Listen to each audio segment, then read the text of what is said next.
Money follows attention. Sales follows attention. Whoever get most attention wins the money game. Starbucks কি পৃথিবীর সবচেয়ে শ্রেষ্ঠ coffee বানায়? না, তাদের কোয়ালিটি কিন্তু ওয়ার্ল্ডের টপ ক্লাস না, কিন্তু ব্র্যান্ডে কেন তারা টপ ক্লাস, কেন এত সেল হয়? কারণ এটা কাছে, অ্যাভেলেবেল। যে কোনো একটা দেশের যে কোনো একটা শহরের মধ্যে দিয়ে হেঁটে গেলে স্টারবাকসের 2-3টা দোকান ইজিলি পাওয়া যায়, মানুষ ইজিলি কিনতে পারে।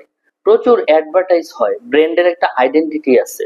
So they are selling their identity, they are selling their location, they are selling their name, but not always they are selling their quality. প্রোডাক্টের কোয়ালিটি যত ভালোই হোক, যদি কাস্টমার সেটাকে না চিনে তাহলে সেটা কিন্তু কিনবে না।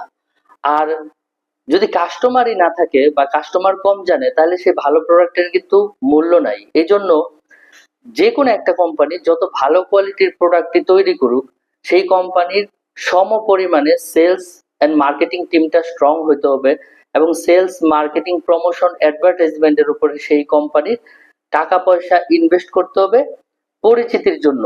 Best product always doesn't win the market, but best known product does.